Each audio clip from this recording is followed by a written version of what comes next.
Hello students, welcome to master class. आज हम class 12th में पढ़ने वाले हैं कि इलेक्ट्रिक डायपोल क्या होता है और इलेक्ट्रिक डायपोल मोमेंट क्या होता है। इसके बाद में हम लोग ये पढ़ने वाले हैं कि किसी पॉइंट पर अगर इलेक्ट्रिक फील्ड इंटेंसिटी निकालनी हो किसी भी पॉइंट पर ड्यू टू इलेक्ट्रिक डायपोल, है ना, तो उसके लिए दो कंडीशंस डिफाइंड है, एक एक्सियल पोजीशन पर, दूसरी कोएक्सियल पोजीशन पर। मतलब कि आपने डायपोल की एक्सिस पर एक पॉइंट ले लिया, उस किसी भी पॉइंट पे इलेक्ट्रिक फील्ड इंटेंसिटी निकालना है डायपोल के कारण, और या फिर आपको इलेक्ट्रिक फील्ड इंटेंसिटी निकालना है इक्वेटोरियल पोजीशन में या फिर कोएक्सियल पोजीशन में, है ना, अदर देन अगर हम बात करें टू दी एक्सिस। तो सबसे पहले तो हमारी जिम्मेदारी नैतिक जो बनती है वो क्या बनती है कि हम लोग ये पता करें कि इलेक्ट्रिक डायपोल क्या होता है। अगर हम पढ़ने वाले हैं तो पहले तो टॉपिक्स देख लें हम लोगों के पास में क्या है। तो पहले टॉपिक इलेक्ट्रिक डायपोल, है ना। तो पहला जो टॉपिक है वो क्या है, इलेक्ट्रिक डायपोल। अब देखिए आप डायपोल वर्ड से समझ में आती है बात की डायपोल क्या होता है। Di means two, pole means जिसकी दो पोलैरिटी होती है ना। तो दिस इज कॉल्ड डायपोल। और अगर हम इलेक्ट्रिसिटी में या इलेक्ट्रोस्टैटिक्स में हम लोग बात करें तो इलेक्ट्रोस्टैटिक्स में हम बात किसकी करते हैं, चार्ज की बात करते हैं रेस्ट पोजीशन पे। तो यहाँ पे ऑब्वियसली बात है दो पोल्स की बात हो रही है, मतलब टू चार्जेस की बात हो रही है। किसकी बात हो रही है, टू चार्जेस की बात हो रही है। तो ये जो टू चार्जेस है इनका अरेंजमेंट किस तरीके से होता है, तो ये चार्जेस एक दूसरे से बहुत पास होते हैं, है ना। तो इस अरेंजमेंट को हम क्या बोलते हैं, इलेक्ट्रिक डायपोल बोलते हैं। तो इसकी डेफिनेशन क्या होती है, a system of two equal and opposite charges when placed together it forms electric dipole. Forms electric dipole. Sir क्या बोल दिया, कुछ समझ में नहीं आया तो समझाते हैं, इसलिए तो है हम यहाँ। देखिए, a system of two equal and opposite charges, मतलब कि आपके पास में जो चार्जेस है वो उनका मैग्नीट्यूड कैसा इक्वल है और अपोजिट। और व्हेन प्लेस्ड क्लोज्ड टुगेदर, यहाँ पे एक वर्ड आएगा व्हेन प्लेस्ड क्लोज्ड। कैसे प्लेस्ड है, व्हेन प्लेस्ड क्लोज टुगेदर, बहुत पास एक दूसरे से रखे हुए। तो मैंने एक चार्ज ले लिया, सपोज कीजिए यहाँ पर, सपोज कीजिए प्लस क्यू। दूसरा चार्ज मैंने यहाँ पर ले लिया माइनस क्यू, है ना। और इन दोनों के बीच का डिफरेंस कितना माना गया है, तो लिया है 12।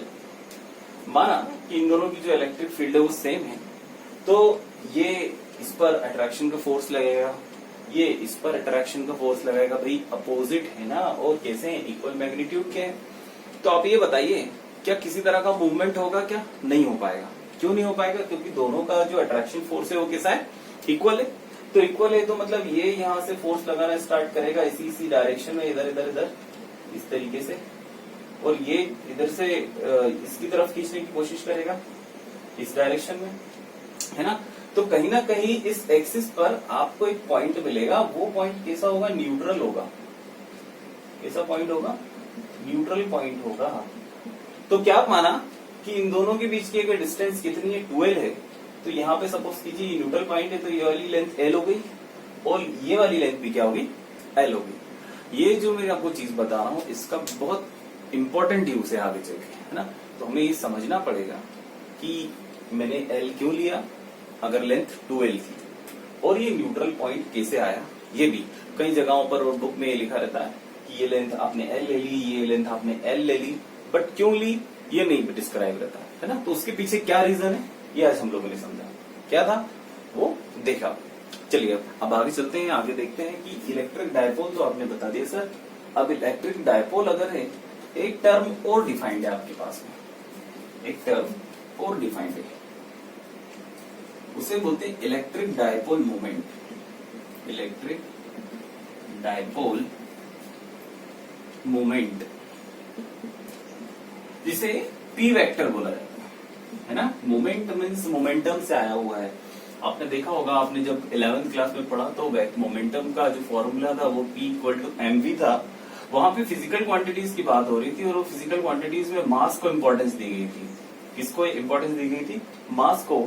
और किसको इम्पोर्टेंस दी गई थी? तो वेलोसिटी को। इन दोनों के कॉम्बिनेशन से जाके क्या बना था? मोमेंटम बना था। क्या बना था? मोमेंटम बना था। और जो चीजें थी जिनकी वेलोसिटी की बात की जा रही है, जिनकी मास की बात की जा रही है, वो विजिबल थी, है ना। यहाँ पे हम लोगों ने, मैंने पहले आपको पहले ही बता चुका हूँ कि अगर 12th में आप अगर पढ़ेंगे तो कई सारी चीजें आप ऐसी पढ़ेंगे कि जो आपको दिखेंगी नहीं। तो यहाँ पे हम लोग किसकी बात करें? चार्ज की बात करें। और चार्ज का मतलब मैंने आपको बताया था कि 12th क्लास में अगर चार्ज है तो चार्ज क्या है? इलेक्ट्रॉन है।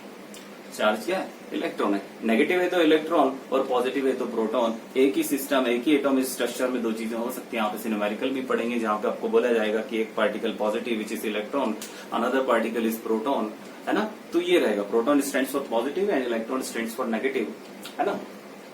तो देखिए अब ये चीज है कि आपको ये जो टर्म डिफाइंड है, ये डिफाइंड किसमें है? इलेक्ट्रिक में, इलेक्ट्रोस्टैटिक्स में डिफाइंड है। तो यहाँ पे मोमेंटम जो बनेगा वो मोमेंटम का फॉर्मूला क्या होगा? वो मोमेंटम हो जाएगा। पहले तो उसकी डेफिनेशन अगर लिखे तो ये लिख सकते हैं, it is nothing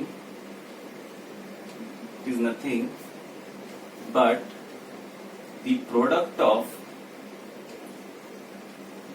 of any one charge of an electric dipole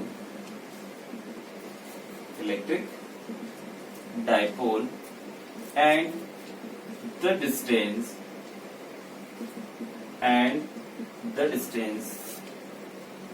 between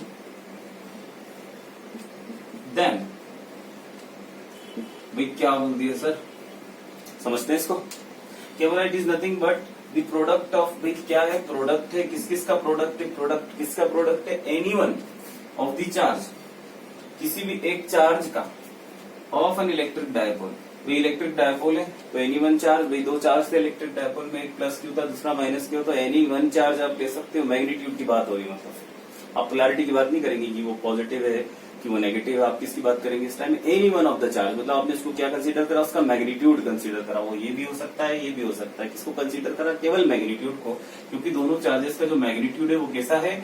हम जानते हैं कि जो डायपोल होता है उसमें जो चार्जेस होते हैं उनका मैग्नीट्यूड कैसा होता है? सेम होता है, इक्वल एंड अपोजिट होता है। अपोजिट भी होता है, बट इस केस में, किस केस में? इलेक्ट्रिक डायपोल मूवमेंट के केस में जो डिफाइंड है, जो डेफिनेशन है, उसमें ये बताया गया है कि प्रोडक्ट होता है किसका? Any one of the charge of the electric dipole. तो कोई भी चार्ज होगा, मोड ले लिया आपने, तो मैं बोल सकता हूँ डायपोल मूवमेंट।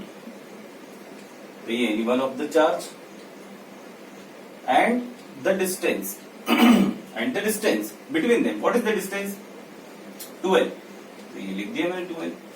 तो बिल्कुल अब इसका ये जो एल वेक्टर है ना, यहाँ पे जो डिस्टेंस है ये डायरेक्शनल होगा, क्योंकि ऑब्वियसली बात है एक तरीके का ये लोग फोर्स लगा रहे हैं, है ना। तो ये डायरेक्शनल है, इसलिए ये भी किसको बता दिया? वेक्टर कहीं कहीं पर ये डिफाइंड है ना, इस तरीके से। So this is called the electric dipole movement. Sir unit क्या हो सकती है इसकी? बात करें किसकी? यूनिट की। यूनिट, इसकी यूनिट, तो यूनिट निकालना तो आप लोगों को बहुत अच्छे से आता है। नहीं आता है? कोई बात नहीं, हम बताएंगे। देखिए चार्ज की यूनिट क्या होगी? कूलम। चार्ज की यूनिट क्या होगी? कूलम इनटू 12 लेंथ है, तो लेंथ के लिए हम लोग क्या यूज करते हैं भाई? मीटर। किसकी बात कर रहे हैं अगर? एसआई यूनिट में, है ना, एसआई में, एसआई यूनिट।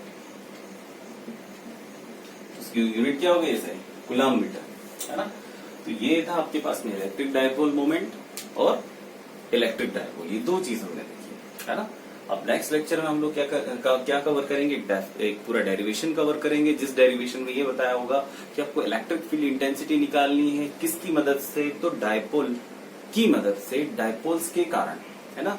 डायपोल्स के कारण, ये जो आपके पास में डायपोल दिए हुए हैं इनके कारण इलेक्ट्रिक फील्ड इंटेंसिटी निकालनी है। दो पोजीशन दी हुई है, एक एक्सियल पोजीशन पे एक्सिस के अराउंड, है ना, और एक एक्सिस के परपेंडिकुलर यहाँ पर कहीं, है ना।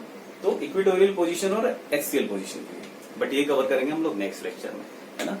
आप लोग ये बताइए कैसा लगा आपको लेक्चर? लाइक कीजिए, कमेंट कीजिए, सब्सक्राइब भी कीजिए, है ना। नेक्स्ट लेक्चर में हम लोग कवर करेंगे, तब तक के लिए थैंक यू, पढ़ाई कीजिए, बाय।